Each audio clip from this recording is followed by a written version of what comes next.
Yeah, I'm gonna be one of those YouTube series where it's like, I bought a $2,000 horse trailer and converted it into a food truck. And then 6 months later, it's like, why I sold my renovated horse trailer and why I bought this instead. Like,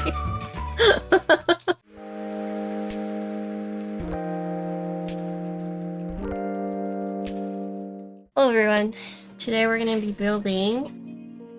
Whoa. So we're building the QK. As you can see, this is a big case. First of all, we have the wrist rest. This is so cute. So it's called the QK Duo, Alice Duo. And look, Duo. I don't know if you guys can see it. It's like a smiley face. This is actually one of the keyboards I'm interested. Oh yeah? Well, if any of you are influenced or decide to buy it, and my stream helped you make that decision, please consider using my affiliate link. Oh! Yeah, I have the pastel yellow. Okay, so we got the accessories in here. So today we're building the QK Duo Alice. I have the pastel yellow. The group buy will be going live April 17th. So this is a split Alice keyboard. And the neat thing about this one is normally with these keyboards, you would need two cables, right?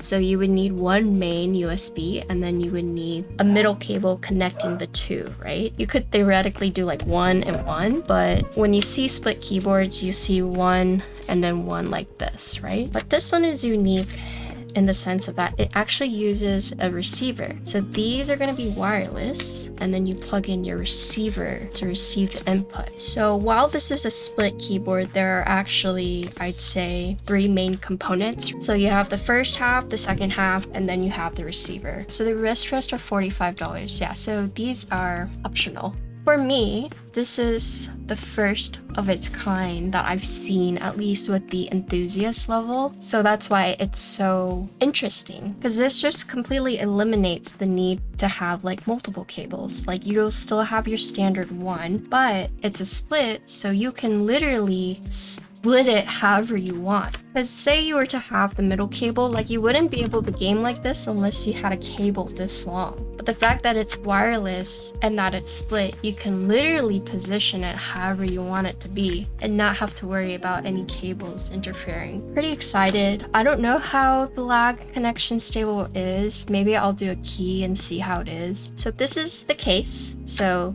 the left half, the right half. So it's not exactly a symmetrical split. You do have like the four keys right here. So you can see it has like the tilt like an Alice does. There is a button right here in the middle that's interesting. Nice little, badge right here, Duo. You don't see this badge on this side, so they're not identical splits, right? So here's a front. Here's the side. You have this little pseudo seam right here. You can see where this piece is actually not the same as this one, because if you look in the back, you can actually see it's disconnected, but there is three pieces. So 1, 2, 3. Here's the back. Whoa, a lot on the back. Each of the pieces has the 4 feet. So you have 2 circular and then 2 rectangular, right? So they're not identical feet. This has the X and then the QWERTY key.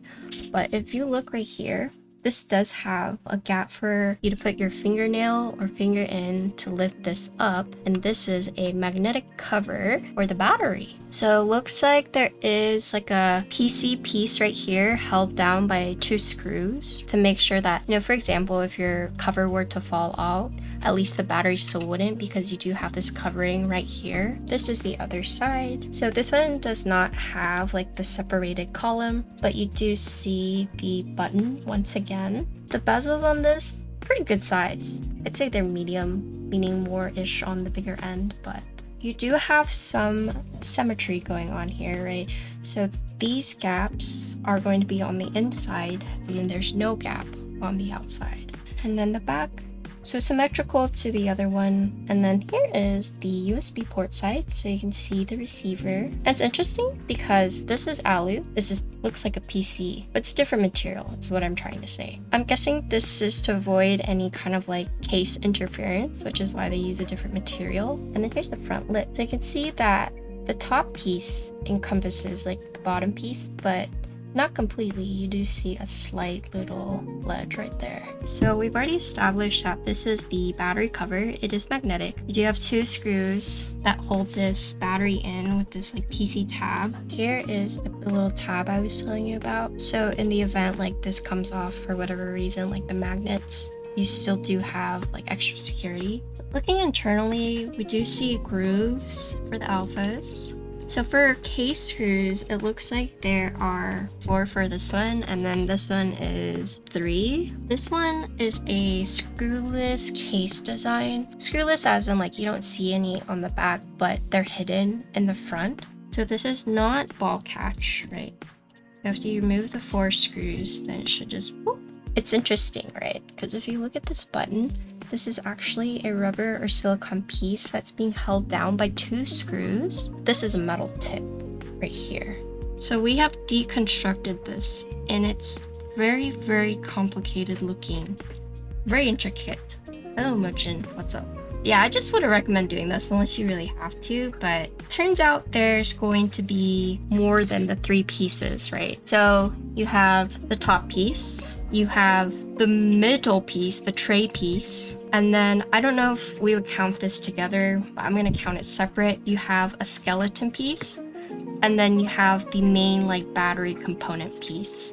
And then if you want to count this, then you have the battery cover piece. So this would be all of it like deconstructed. This is what I'm assuming gives it like the height, because you can see the slant right here. But this is more like a skeleton piece. I'd say this is just where everything would like rest on it. And then most of the heft, at least on the bottom piece, will come from this, and this is the battery component. And then the actual wireless component is a separate piece right here. It has an acrylic screen and then also PC right here. So they've accommodated for the metal to metal contact by adding the force brake pads on it already, because the more separate metal pieces you have, the more long tap places there are. So they have accommodated for that. So if you happen to take this apart for whatever reason, to give you a point of reference in case you get confused, is the smaller flatheads will go right here, and then the longer flatheads, the 2 will go up here. But yeah, you do see branding for the case in a few places, so you see it right here, and then you'll also see it on this one here, and then right here. So the rest are 2 pieces, right? Or 2 main components, right? You have this nice like PC top, and then you have the matching to your case, right? I think this is starting at $45 from what I saw on the Notion page. You have these 2 large like silicone feet to really keep it in place, and then you can see the branding again. So QWERTY keys, Alice Duo. You have this. This is a removable piece. Okay, so it's kind of interesting how they've assembled this, right? You have this PC piece. You can see they've added these gaskets right on the front part. And then if you look at this bottom piece, they've actually have this rubber piece right here. So you can see this little rubber piece right here. And this would align with the side of the PC. That's what this would align to. So this creates like that friction you would feel whenever you would put the PC top back in like that. Very interesting. There are no threads in the PC top, and there's like no magnets to keep this piece together with the aluminum bottom. They've opted to use like a friction silicone piece on the edge, right? So you'll find this right here and right here. So you can see like this one I took out, but this one is in. So whenever you would push it in, the PC already has the grooves so that it will like friction fit in. Cool. And then this is non-adhesive, so whenever you are like assembling or disassembling this, you just want to make sure that this is in place. You can see on the side where it has like the little cutouts for the little door stoppers, doorknobs.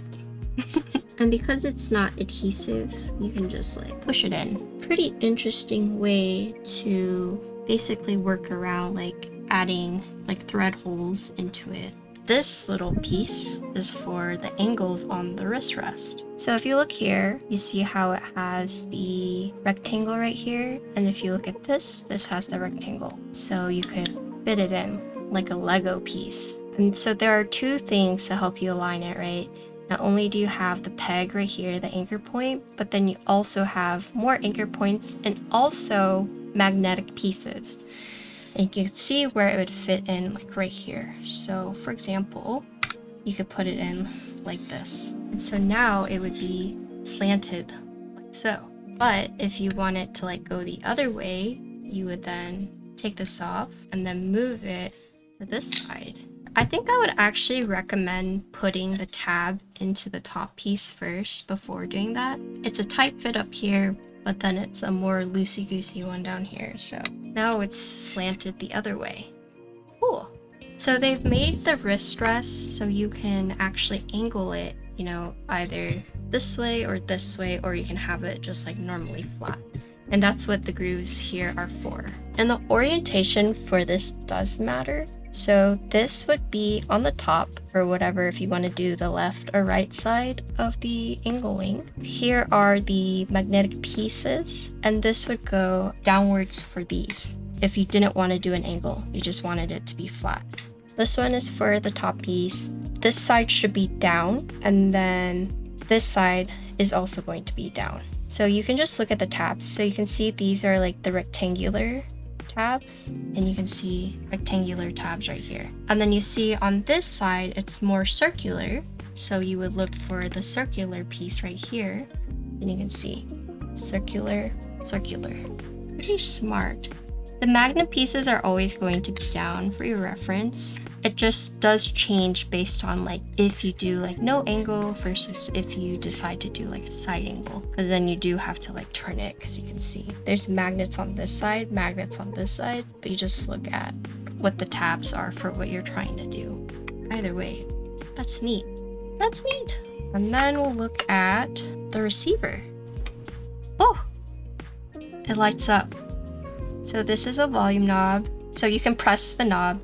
Sometimes people will ask me like, can you press the knob to mute? And yes, you can. This is like a nice little RGB strip right here. And I think it's interesting they've kept this part like an acrylic screen, because you have a screen right here for the receivers, but then they've also made this part clear as well. They're not adhesive feet. Good thing we checked. They are actually friction fit feet. They're so tightly friction fitted, I thought they were adhesive. These feet are adhesive. Okay, so these are adhesive, but these are not, which is, I feel like that's a small little detail that makes it feel a lot better. They hit the screws underneath here, and they made it like the friction fit feet. So if you ever needed to take it off, you could, but it is a very tight fit. They do have connectors. This would go like here, and then you would put it like right here. So the wireless receiver has the two endpoints, and then they give you the cables. So you would connect it here to charge. Oh, wow. Oh, it's a good thing we plugged it in, because look, it actually shows you the level. Whoa! So you can see what your battery's at based on the LEDs. So that's why they have this screen. So it's not just a stylistic thing. It's so you could tell what each split battery's level is at. This bottom row will tell you which one is connected. The two top rows tell you the battery life. These are what's charging it. It's wireless, so you don't need these to use it. I have the pastel yellow, but there are a handful of colors. There are 10 colorways. So for the spray coated colors, you have pink, pastel yellow, cream, black, and mint. And then for anodized colors, you have lilac, ice blue, sand gold, red, and a silver. Another selling point for this one is not only is it wireless split, but you can tint it. So that's why they have this right here. You can pull it up. Boom. It's tinted now.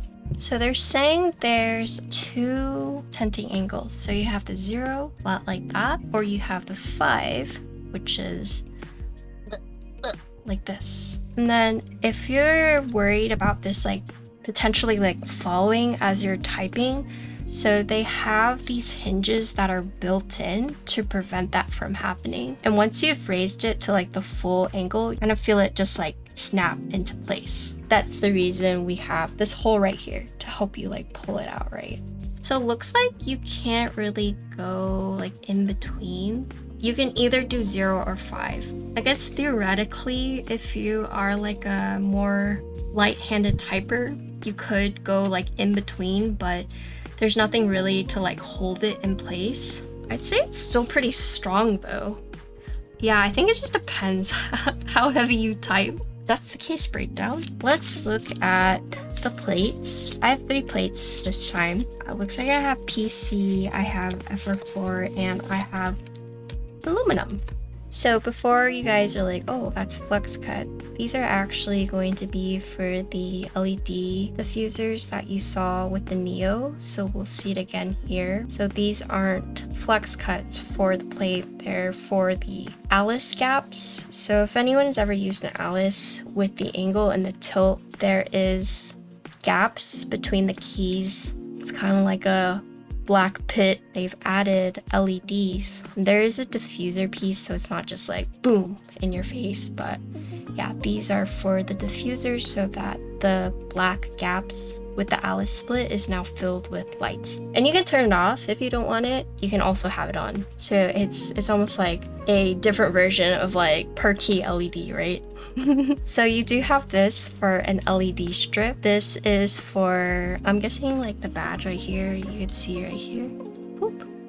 No need for an actual key, but there is a cutout for that. No actual flex cuts. All the cuts are meant for the LED parts. And so you see the same thing right here, right? And then it looks like the alu plate doesn't have flex cuts, but the FR4 does. Sometimes different plates will have different flex cuts, so it's always good to double check. So as you can see here, this one is a skeleton plate, right? Meaning that there are flex cuts just about all around, right? Sometimes plates will have like 1 or 2 or 3, but this one just goes all over. So it looks like you get all the standard foams, right? You have plate foams, you have the case foam, you have PE foam. So PCB, so no flex cut on this PCB, right?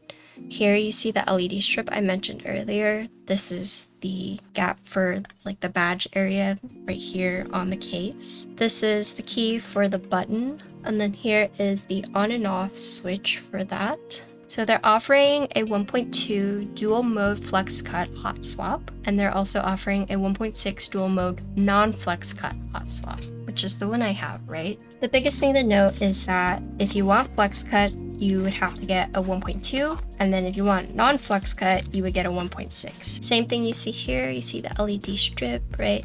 This is the pogo pin connector for the case. 2 buttons, so you have the on and off switch for the wireless. You have this button. I don't see any physical reset buttons, and there's no caps lock indicator, but I think it's the same thing with the Neo, is that the LEDs that I was talking about in the Alice gaps were indicators. And I wonder if this is also going to be like an indicator as well. For the hot swap, you can do step to regular caps. You can split the left shift and the right shift. You can split the backstays. The reason why you have this funky right hand row is because you can either do arrows or you can do no arrows. So you can either do the 3 1U keys here, or you can do the 2 1.5s. And it's not splitting the right shift actually with this layout. You either have the 1U here for the arrow key, or you have the shift right here and the FN right here. Not a traditional Alice layout, nothing wrong with that, but the spring arrows are like squished in. I'm not gonna do the arrows, I'm sorry. I'm a hater. My dad was watching this couple on YouTube talk about their new Airstream and how they took it out to this place out here in Texas. And he was watching it and he was into it until they got to the cooking portion. She's like, yeah, so today's meal is going to be gluten-free and vegetarian. And my dad just got mad. He was like, what the? You're you're going camping in the wilderness and you're still trying to be like gluten-free, dairy-free. Like as soon as he heard like how their meal was gonna be, he's just like, no, I'm not interested in watching it anymore.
Here we have is the QK Duo Alice.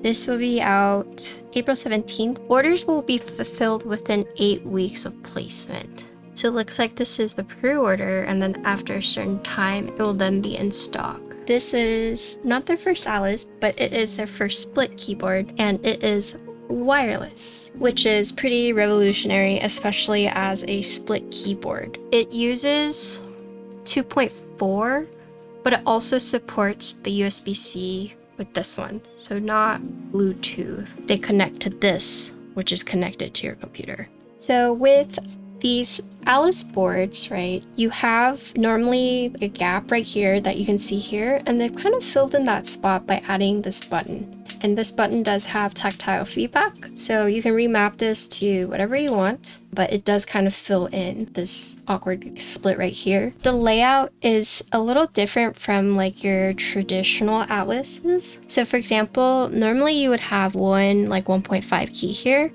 and then this would be shifted over here, and then this would be right here. So it'd be 1, 3, but then instead they've shifted one of the keys over, so now it's just 2, 2. And then there are the 4 column keys right here, and then you have this cute little badge, this little duo, and it's kind of cute because you can see while it says duo, it's also like a smiley face. And then they've actually used this badge as a way to hide one of the screws, right? So this is magnetic.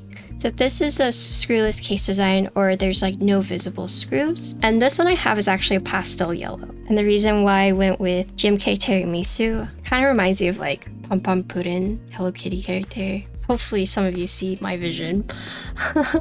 Check this out. The indicator's right here. This is caps lock is on. Caps lock is off. It's kind of subtle because it's like a little dark, but do you see how the light is changing? While these aren't indicators, your indicator is going to be right here. So I think this is definitely the bread and butter of the board, right? A few things to note here. You have this knob that works and you can remap it. You know, you can rebind it to whatever key you want. It's not just for the keyboard specifically, but you can also press it down. So that's, you know, you can do volume up, volume down, or you can press it to mute it. And then you can also remap it. This like clear screen is intentional, and it will actually feed you a lot of information. Like it's not just there to be like, oh, that's cool. Here on each side, this is where you would connect each of your pieces with like the cable they provide you. And this is like if you need to do a wired or if you need to charge it. And then here's the front. Once again, you see this plastic screen for the receiver. And then this is where the USB would plug in. So this one is showing the right hand, right? The power, it's all the way green, so it's completely full. And then you can see it's on the window and it's not detecting the left one. So I'll turn the left one. So that light turned on, so it is now detecting the left one, and then all the lights turned on up top. And so as your battery goes down, it will lose the green lights up top. So let me tell you guys my thoughts. I thought the Neo Ergo was like innovative, but I do feel like the Neo Ergo was a little overshadowed by the fact that, you know, there was Type K, in my opinion. It's still a very good board and it's still crazy, like especially at the price point. And then innovative in the sense of, you know, adding the diffusers right here in the gaps of the Alice. I always thought that was really cool. So for this one, they've taken a few aspects from that and incorporated it into this. I want to say this is their most innovative board. This one is very, very cool. And I think this one, it's definitely like more risky than some of the stuff I've seen them release. Because QK, I've always seen them as like a very solid brand. They're always like consistent and they'll try new things here and there to kind of like get feedback. But you never see anything like really like, whoa, you know, like there's a lot of new right here. But this one, they were just like, let's go all out. I think the receiver, so cool. So many times I build the board and I'd be like, why did they do this? And then as I built it, I was like, oh, that's why they did that. Because I went into this somewhat blind. I've known about this board for a while, but I really wanted to just go into it without like any kind of like biases so I could like make my own opinion. They've continued with like the really like intricate back pieces, but this time it makes sense because it's functional. In this case, like they learned how to really look like that cool futuristic vibe, but then also make it like multifunctional. I'm actually not a fan of the wrist rest. Personally, I think I could do without, but if you're someone who like needs it, it is available. It's just optional. Something about it just doesn't hit right for me. I don't know what it is.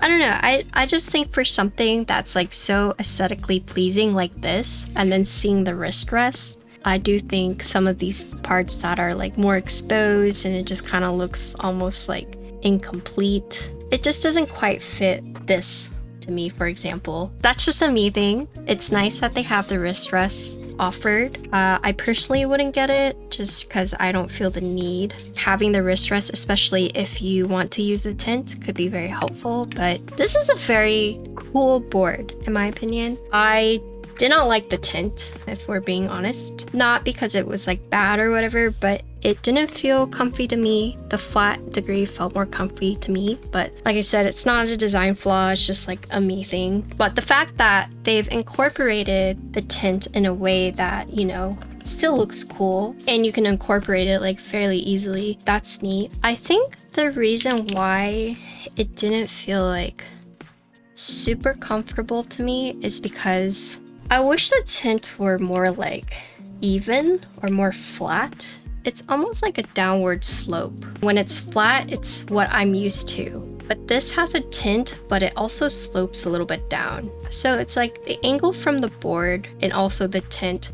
So while there's a tint, it like angles downwards like this. So that to me was not very comfy. I don't know if it's because I'm used to the Type K and it being like a flat, no angle, but it has like the wide tint. And this is something I need to like practice on. But with the way that the tint is and also with the downward slope, it didn't feel comfortable to me. But that's like a personal preference. If you're building this, especially for like the softer gaskets, right? You just really want to make sure that these are in the right place because this is softer. There's a good chance as you're like compressing it down, this could like get stuck somewhere. So with these gaskets, just really make sure that it's in place. I don't know too much about like cables like this. So in the event, for whatever reason, your cable breaks, what is the like alternative? I don't know if there is one because there's no USB port to plug this into in case this cable is lost or broken. You just might have to buy a new one from them. I think QK did a fantastic job with experimenting and really going out of the box with this one. I know a lot of people are very excited about it, and I was too. This receiver alone, I think, is one of the coolest things I've seen in a keyboard. I'm excited to see more of these, honestly. I personally would skip the wrist rest. I don't need it, and I think the way it's designed is not quite there. And then also not a fan of the tent, but once I removed it, it was also very comfy. Whenever I swapped the gaskets, there was like a clear distinction between, oh, I'm using the softer or the harder one. Like it just felt more firm. Like I just had like more feedback whenever I was typing on it. So if you're someone who likes softer feedback, use the softer. If you're someone who likes harder, use the harder. I thought board sounded fine with or without foam, whatever you like. Okay, so it looks like only this is the indicator. They've changed these so that they're no longer indicators. Yeah, so these don't indicate, this don't indicate, this does. And it looks like you can change it too. So this is like the brightness. All right, but that's the build. Thank you, Keys, for sending this out to me. Thank you all for making through this 6.5 hour stream. I know we talked a lot, but there was a lot to go into. If you decide to buy this board, please consider using my affiliate link. I am affiliated with Keys. It helps me out a lot. Every affiliate sale is one extra treat from a doggo. But that's the build. That's it.